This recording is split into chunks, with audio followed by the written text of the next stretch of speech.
Hi friends, welcome to VGS kitchen. మీరెప్పుడైనా వేరుశనగ గుళ్ళతో సొరకాయ కూరని చేసుకొని ట్రై చేశారా? రండి, ఎలా చేయాలో చూద్దాం. ముందుగా సొరకాయని, ఉల్లిపాయల్ని, పచ్చిమిర్చిని సన్నగా వీడియోలో చూపించినట్టు తరుక్కోవాలి. పొయ్యి మీద బాండీ పెట్టి ఒక స్పూన్ ఆయిల్‌లో పచ్చిశనగపప్పు, మినప్పప్పు, ఆవాలు వేసి వేయించుకోవాలి. తిరగమాత గింజలు బాగా వేగిన తర్వాత ఒక ఎండుమిర్చి, కాస్త కరివేపాకు, సన్నగా తరుక్కున్న పచ్చిమిర్చి వేసుకొని వేయించుకోవాలి. దీనిలో సన్నగా తరుక్కున్న ఉల్లిపాయలు వేసుకొని దోరగా వేగిన తర్వాత కట్ చేసుకున్న సొరకాయ ముక్కల్ని వేసుకోవాలి. దీనిలో కాస్త ఉప్పు వేసుకొని సొరకాయ ముక్కల్ని మూత పెట్టి మగ్గించుకోవాలి. కూర పక్కన మగ్గుతూ ఉండంగా ఒక చిన్న మిక్సీ జార్లో 2 ఎండుమిర్చి, వేయించి పెట్టుకున్న వేరుశెనగ గుళ్ళు వేసుకొని బరగ్గా మిక్సీ పట్టుకోవాలి.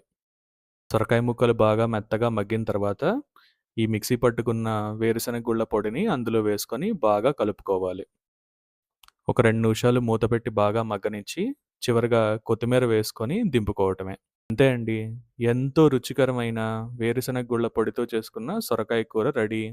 దీన్ని వేడి వేడి అన్నంలో కానీ, చపాతీలో కానీ వేసుకొని తింటే అద్భుతంగా ఉంటుంది. ఈసారి సొరకాయ కూరని ఇలా ట్రై చేసి చూడండి. ఎలా వచ్చిందో కామెంట్‌లో చెప్పండి. మరిన్ని ఇంట్రెస్టింగ్ వీడియోల కోసం like, share and subscribe to VG vlogs.